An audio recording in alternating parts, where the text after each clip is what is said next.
یہ روزہ اللہ نے تو فرض کیا ہی ہے، لیکن یہ محبوب علیہ الصلوۃ والسلام کی پیاری ادا ہے اور پیاری سنت ہے۔ آپ دیکھیں جب روزے فرض ہی نہیں ہوئے تھے علیہ الصلوۃ والسلام، بلکہ روزے کی فرض کی بات الگ ہے، جب آپ علیہ السلام نے اعلان نبوت نہ فرمایا تھا تب بھی آپ روزہ رکھتے تھے۔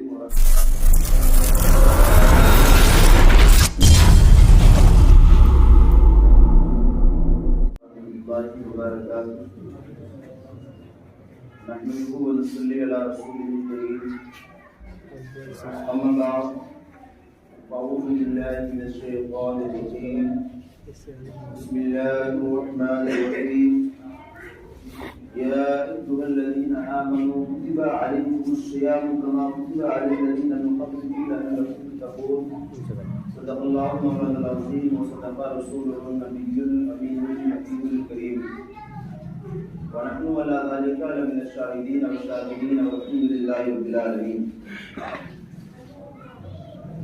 برادران اسلام، تمام حضرات،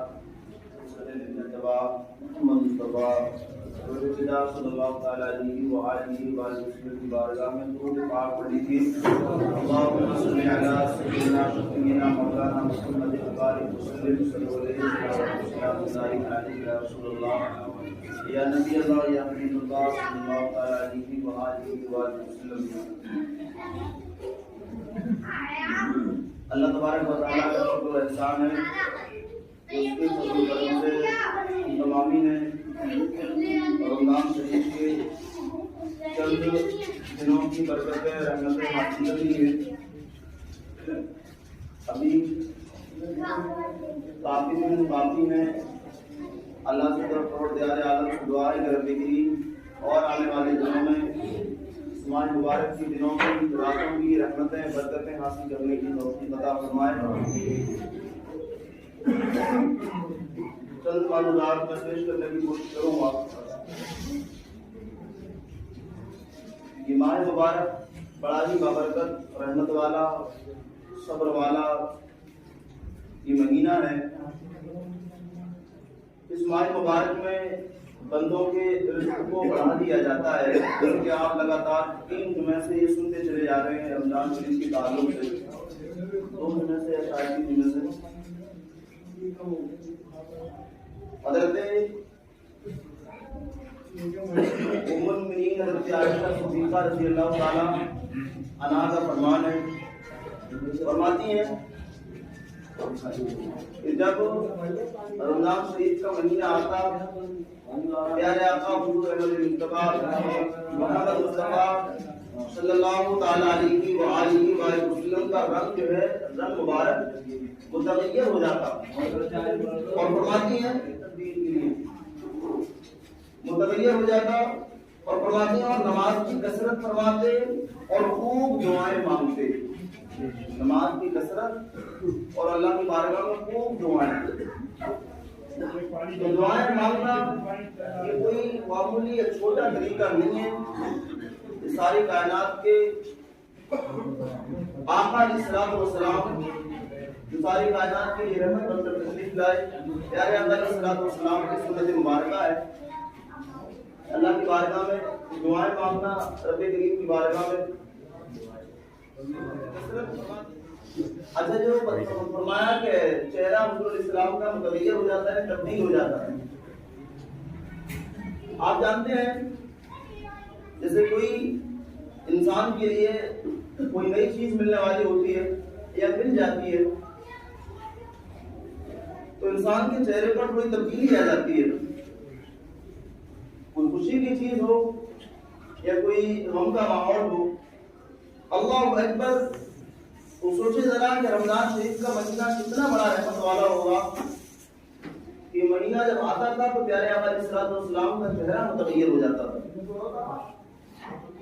اور پھر آپ نماز میں زیادتی کیا کرتے تھے، نمازوں کو بڑھا دیا کرتے تھے، اور روایت سے جاتا ہے کہ پیارے آقا علیہ الصلوۃ والسلام اس ماہ مبارک میں قیدیوں کو رہا فرما دیا کرتے تھے اور پھر اللہ کی راہ میں خرچ کیا کرتے تھے۔ اور اور ایک طرف فرمایا کہ رمضان شریف آتا تو نبی کریم علیہ السلام 20 دن نماز اور نیند کو ملاتے تھے، بس جب آخری عشرہ ہوتا تو اللہ پاک کی عبادت کے لیے کمر بستہ ہو جاتے تھے۔ رسول کریم صلی اللہ علیہ وآلہ وسلم لوگوں میں سب سے بڑھ کر سخی تھے۔ پیارے آقا علیہ السلام لوگوں میں سب سے بڑھ کر آپ سخی تھے، اور فرمایا آقا علیہ السلام نے کہ روزہ رکھنے کے لیے سحری کھا کر قوت حاصل کرو، اور دن یعنی دوپہر کے وقت آرام یعنی پہلولا کر کے رات کی عبادت کے لیے طاقت حاصل کرو، اور فرمایا سحری پوری کی پوری برکت ہے، بس تم نہ چھوڑو سحری کے لیے، چاہے یہی ہو کہ تم پانی کا ایک گھونٹ پی لو، بے شک اللہ پاک اور اس کے فرشتے رحمت بھیجتے ہیں سحری کھانے والوں پر، سحری کھانے والوں پر رحمت بھیج جاتی ہے۔ اللہ اللہ، تو بڑی بابرکت گھڑی ہوتی ہے سحری کی اور ایک افطاری کی۔ اس وقت خاص کر کے ہمیں اللہ کی بارگاہ میں دعائیں کرنی چاہیے، اور افطاری کے وقت کی دعا تو اللہ تعالیٰ بہت جلد قبول فرماتا ہے، لیکن ہمارے اکثر بھائی افطاری کے وقت ہی زیادہ تر ادھر ادھر کی باتوں میں لگے رہتے ہیں۔ افطار کے وقت تو بس اللہ کی بارگاہ میں لو لگانی چاہیے ہمارے لیے، اور فرمایا کہ مسلمانوں کے دوسرے خلیفہ حضرت عمر فاروق اعظم رضی اللہ تعالیٰ عنہ فرماتے ہیں کہ اس مہینے کو خوش آمدید جو ہمیں پاک کرنے والا ہے، اس مہینے کو خوش آمدید ہے جو ہمیں پاک و صاف کرنے والا ہے، پورا رمضان خیر ہی خیر یعنی بھلائی ہی بھلائی ہے، اور فرمایا کہ دن کا روزہ ہو یا رات کا قیام ہو، اس مہینے میں خرچ کرنے کا درجہ رکھتا ہے۔ اس مہینے میں اگر کوئی پیسہ خرچ کرتا ہے، روپیہ خرچ کرتا ہے اللہ کی بارگاہ میں کسی غریب کے لیے یا مسجد مدرسے کے لیے، تو فرمایا ایسا ہے جیسے کہ جہاد کرنے سے، جیسے کہ جہاد خرچ کرنے کا درجہ، جہاد میں پیسہ خرچ کرنے کا درجہ، جہاد میں کس نے پیسہ خرچ کیا اس کی تفصیل تو لمبی ہے، لیکن اتنا سمجھ لیں کہ جہاد میں پیسے کی سخت ضرورت ہوتی ہے۔ جب اسلام کے دشمنوں سے جنگ کی جاتی تھی تو پیسے کی سخت ضرورت ہوتی تھی، تو بہت سارے ایسے گزرے ہیں جنہوں نے اپنا کل مال جو ہے کل مال اللہ کی بارگاہ میں دے دیا، حضور کے قدموں میں قربان کر دیا۔ کچھ ایسے تھے جنہوں نے آدھا مال اللہ کی راہ میں خرچ کر دیا، بہت سارے اپنی جو ہے حیثیت کے مطابق خرچ کیا کرتے تھے۔ تو فرمایا کہ جہاد میں خرچ کرنے کا درجہ رکھتا ہے وہ مال جو ماہ رمضان میں خرچ کیا جاتا ہے۔ اس لیے ہمیں غور کرنا چاہیے، اور ماہ رمضان مبارک میں زیادہ سے زیادہ ہمیں اپنے بچوں پر بھی خرچ کرنا چاہیے، اور دینی مدارس پر مسجدوں پر بھی خرچ کرنا چاہیے۔ لیکن اللہ اکبر ایک روایت پیش کرنے کے بعد میں کچھ بتانا چاہوں گا آپ کے لیے۔ ایک روایت سن لیں، حضور اکرم صلی اللہ علیہ وسلم لوگوں میں سب سے بڑھ کر سخی تھے۔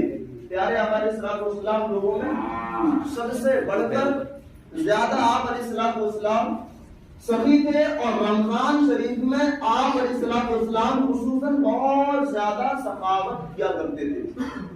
رمضان میں تو اور زیادہ آپ کی سخاوت بڑھ جاتی تھی۔ جبریل امین علیہ السلام رمضان المبارک کی ہر رات میں ملاقات کے لیے آتے، جبریل امین پڑھتے اور حاضر ہوتے تھے حضور علیہ السلام اور رسول کریم صلی اللہ علیہ وسلم کے ساتھ قرآن عظیم کا غور فرماتے تھے۔ جب بھی حضرت جبریل امین علیہ السلام آپ صلی اللہ علیہ وآلہ وسلم کی خدمت میں آتے تو آپ تیز چلنے والی ہوا سے بھی زیادہ خیر یعنی بھلائی کے معاملے میں سخاوت فرماتے تھے۔ کیا مثال دی گئی ہے اس میں بتایا گیا ہے تیز ہوا چلنے والی، ہوا تیز چلنے والی، اس سے بھی زیادہ آپ رمضان المبارک میں سخاوت کیا کرتے تھے، اللہ کی راہ میں خرچ کیا کرتے تھے۔ اللہ اکبر۔ تو ہم نے بہت سارے طریقوں کو حضور علیہ السلام کی چھوڑ رکھا ہے، لیکن یاد رکھنا جو بھی پیارے آقا علیہ السلام کا طریقہ ہے اور حضور علیہ السلام کی سنت ہے، ان پر اگر ہم عمل کرنے لگیں انشاءاللہ تعالیٰ دنیا بھی کامیاب ہے اور آخرت کی منزل بھی کامیاب ہے۔ یہ روزہ اللہ نے تو فرض کیا ہی ہے، لیکن یہ محبوب علیہ السلام کی پیاری ادا ہے اور پیاری سنت ہے۔ آپ دیکھیں جب روزے فرض ہی نہیں ہوئے تھے تب آقا علیہ السلام، بلکہ روزے کی فرض کی بات الگ ہے، جب آقا علیہ السلام نے اعلان نبوت نہ فرمایا تھا تب بھی آپ روزہ رکھتے تھے، اور غار حرا کے اندر آپ جو اللہ اکبر کئی دن تک مسلسل عبادتوں میں مشغول رہا کرتے تھے۔ آپ نے روایتیں بارہا سنی ہوں گی کہ حضرت خدیجہ رضی اللہ تعالیٰ عنہ آپ علیہ السلام کی زوجہ محترمہ کھانا پانی لے کر کے اللہ اکبر غار حرا میں جاتی تھی، آقا علیہ السلام وہیں پر آپ کا قیام رہتا تھا، وہیں آپ عبادت فرمایا کرتے تھے، اور کئی دن تک اللہ اکبر روزے رکھا کرتے تھے۔ یہ اعلان نبوت سے پہلے کا معاملہ ہے، اور پھر بعد میں اعلان نبوت کے بعد میں یہ روزے فرض کیے گئے، بلکہ ہجرت کے بعد جو ہے فرض کیے گئے روزے اللہ اکبر۔ تو روزہ رکھنا یہ محبوب علیہ السلام کی سنت ہے، اور یاد رکھنا آقا علیہ السلام اللہ کے محبوب ہے، اور جو اللہ کے محبوب کی ادا کو ادا کرے گا، محبوب علیہ السلام کی ادا کو اپنائے گا، تو یاد رکھنا اللہ کا وہ محبوب بن جائے گا، اللہ کا وہ محبوب بن جائے گا، اور اللہ تبارک و تعالیٰ کیونکہ یہ بھی میرے محبوب کی ادا کو پسند کرتا ہے۔ اللہ اکبر۔ فرض تو خیر ہے ہی روزے، ہمیں چاہیے کہ رمضان المبارک کے مکمل جو ہے روزے رکھا کریں۔ فرمایا جاتا ہے، ابھی پہلے آپ نے کسی بات سنی کہ پیارے آقا علیہ السلام کی ایک سنت پیاری یہ بھی ہے کہ سخاوت کرنا، اللہ کی راہ میں خرچ کرنا، اور جو ہے اللہ کی راہ میں رمضان شریف کے مہینے میں تو آقا علیہ السلام بے شمار سخاوت کیا کرتے تھے۔ ہوا میں یہاں پر مثال دی گئی ہے کہ تیز چلنے والی ہوا سے بھی زیادہ آپ رمضان کے مہینے میں سخاوت کیا کرتے تھے۔ اب آپ دیکھیں، غور کریں میرے بھائیوں، نوجوانوں، بزرگوں، کہ ہم اس ماہ مبارک میں کتنا خرچ کرتے ہیں، اور کتنا خرچ کرتے ہیں اور کہاں خرچ کرتے ہیں۔ اللہ اکبر، یہ ہمیں غور کرنا بہت ضروری ہے، کیونکہ مال کے بارے میں یہ تو پوچھا جائے گا کہاں سے کمایا، لیکن یہ بھی پوچھا جائے گا کہ کہاں خرچ کیا۔ یہ میدان محشر کا یہ شاید تیسرا سوال ہے، جو میدان محشر میں 7 سوال ہوں گے، وہ 4 سوال میں بھی نہیں دہراؤ، لیکن 4 سوالوں میں ایک سوال یہ تیسرا یہ بھی ہے کہ بتا بندے تو نے کہاں سے مال کمایا اور کہاں خرچ کیا۔ تو ہم مان لیجیے زیادہ تر چلو کمانے پر غور کر لیتے ہیں، لیکن یہ بھی غور کرنا ہوگا کہ ہم خرچ کہاں کرتے ہیں، کیا ہمارا پیسہ صحیح جگہ پر خرچ ہو رہا ہے جہاں ہمیں خرچ کرنا چاہیے۔ رمضان شریف کے مہینے میں بتایا جاتا ہے اپنے بیوی بچوں پر خرچ کرنا یہ بہت زیادہ برکت لاتا ہے۔ جب بیوی بچوں کے معاملے میں خرچ کرنا اس سے برکت ہوتی ہے، اور جو مال اللہ کی راہ میں خرچ کیا جائے، جو مال مسجد کے لیے خرچ کیا جائے، تو سوچو کہ اس کا شمار کیا ہوگا۔ اور اللہ کی رحمت تو بہت بڑی ہے، بہت بڑی اس کی رحمت ہے، اس کی رحمت کی کوئی امتحان نہیں ہے، بہت بڑی اس کی رحمت ہے، لیکن جو جہاں جیسا لکھا ویسا بیان کیا جاتا ہے۔ اللہ کی راہ میں تو 1 پیسہ دیتا ہے تو کم سے کم اس کی 1 کے بدلے اللہ تعالیٰ اس کو 10 تو دیتے ہی، کم سے کم، اور زیادہ تر علماء فرماتے ہیں کہ اس کے لیے 70 عطا فرماتا ہے، 1 کے بدلے 70 دیتا ہے، اور پھر کیا پتا اللہ تعالیٰ کے بدلے لاکھوں دے، کروڑوں دے، کتنا دے، اس کی رحمت بہت بڑی ہے، اس کی رحمت کا جو اللہ اکبر کوئی اندازہ نہیں کر سکتا، اس کی رحمت بہت بڑی ہے۔ اللہ اکبر، ہمیں چاہیے کہ ہم زیادہ سے زیادہ اس مہینے میں اللہ کی راہ میں خرچ کریں۔ تو جیسا کہ آپ کو معلوم ہے، میں نے صبح بھی اعلان کیا تھا چھوٹا سا مختصر سا، اب بھی میں آپ لوگوں کو بتا دینا چاہتا ہوں، جو لوگ صبح نہیں آ سکے، یا جن لوگوں نے گھروں میں نماز پڑھنی تھی، یا جو دور دراز کے اپنے محلوں میں دور کی وجہ سے نہیں آ سکے ہو، یا جو یہیں کے تھے لیکن نہیں آ سکے کسی وجہ سے، تو سارے لوگ سن لیں اس بات کے لیے، آپ لوگ جو ہے اللہ کی راہ میں جو بھی دیں گے وہ آپ کا انشاءاللہ تعالیٰ اللہ تبارک و تعالیٰ بالکل اس کا ڈبل کر کے کتنا دے گا، اس کی رحمت کے اوپر، اس کے کرم کے اوپر ہے، وہ کتنا دے گا اس کی مرضی کے اوپر ہے، لیکن وہ زیادہ رہنا۔ لیکن ہمارا معاملہ کیا ہے، ہم یہ تو ایمان رکھتے ہیں، بلکہ ہم یہ یقین رکھتے ہیں کہ ہم اپنے رشتہ دار کو 500 روپے 1000 روپے نوکہ لکھوا رہے ہیں تو ہمارے پاس ضرور آنے والا لڑکا۔ اپنے رشتہ دار پر نوکہ لکھوانے کے ٹائم پر بھروسہ ہے کہ ہمارے پاس میں ہماری بیٹے کی شادی میں آ جائے گا، اتنا دے دیں گے، لیکن اللہ کی راہ میں خرچ کرنے کا ٹائم یہ دھیان نہیں ہوتا بھائی. ایک عام سے بندے پر یقین کر لیا کہ بھائی اس کی شادی میں زیادہ بندہ لگا تو کوئی دقت نہیں, اپنا آ جائے گا, کیا پریشانی ہے. حالانکہ یہ نیت کا مطلب کلیئر, لیکن نوتا لکھوانے کوئی دقت نہیں, لیکن یہ سنت کا صحیح نہیں ہے. لیکن ایک بندے پر ہم نے بھروسہ کیا, اللہ پر بھروسہ نہیں کیا.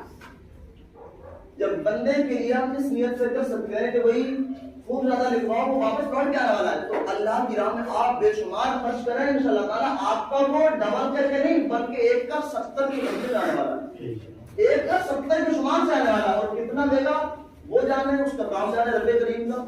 تو میرے بھائیوں بزرگوں دوستوں, آپ سے ایک بہت چھوٹی سی اپیل ہے, محبتانہ گزارش ہے, اور ایک مشورہ بھی ہے کہ آپ لوگ جو ہے جن لوگوں سے میں نے صبح کہہ دیا تو وہ لے کر کے آئے ہوں گے. آپ سے زیادہ نہیں, کوئی 1000 روپے نہیں, 500 روپے نہیں, 2000 نہیں, کسی نے نہیں, صرف 100 روپے کا معاملہ ہے.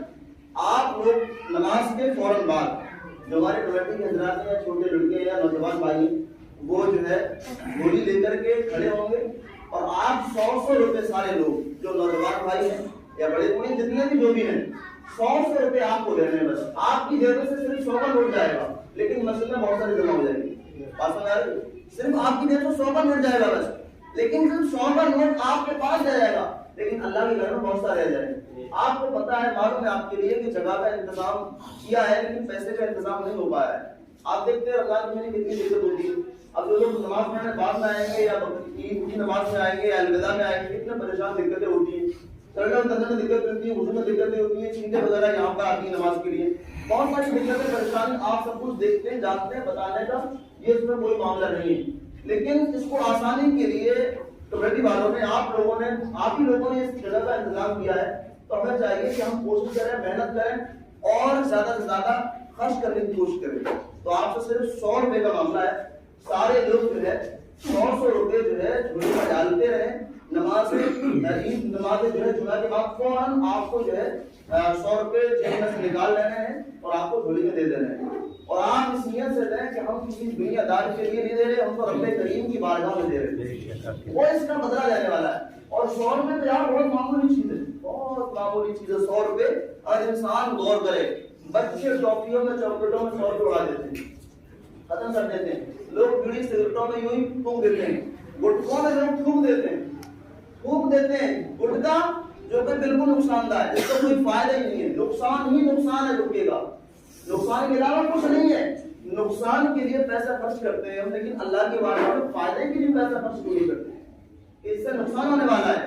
لیکن دنیا کے معاملے میں تو یقین ہے, لیکن آخرت کے معاملے میں یقین نہیں ہے. اور اللہ تعالیٰ تمام کو عمل کرنے کی توفیق عطا فرمائے. تو جو ہمارے بھائی اوپر سن رہے ہیں وہ بھی سن لیں کہ وہ نماز کے بعد میں فوراً 100 روپے نکال لیں جیب سے, اور جو ہے مسجد کے لیے تعاون کریں تاکہ مسجد کا کام جلد سے جلد آگے بڑھے. تو آپ کریں گے نا انشاءاللہ تعالیٰ, انشاءاللہ. اور یہ رمضان شریف کے ہر جمعہ کو آپ کو ایسا کرنا ہے, کوئی مشکل نہیں میرے بھائی, کوئی مشکل نہیں. آپ دیکھیں ہمارے گھر میں اگر 4 بچے بھی ہیں, 4 بچوں کی فیس 300 روپے کی مان لیجیے, کتنے بچے ہیں؟ 500 روپے. تو سوچو, لائٹ کا بل ہم ہر مہینے جمع کرتے ہیں, گیس کا بل ہر مہینے جمع کرتے ہیں, گیس کا خرچہ کرتے ہیں, تمام چیزوں کا ہم خرچہ کا خیال رکھتے ہیں, لیکن مسجد کا جتنا خیال رکھتے ہیں وہ اپنے دل میں ہم خود جان لیں. کوئی کسی کے بارے میں بتانے کی ضرورت نہیں ہے کہ وہ ایسا ہے, کہ وہ ایسا ہے, کہ میں ایسا ہوں, کوئی مطلب نہیں. اپنے دل میں انسان کو ساتھ لے کہ ہر بل ہم جمع کر رہے, لیکن جو بل ہمیں اتنی فیسلٹی مسجد میں دی جا رہی ہے, اور آگے انشاءاللہ تعالیٰ اور زیادہ فیسلٹی دی جائے گی مسجد میں.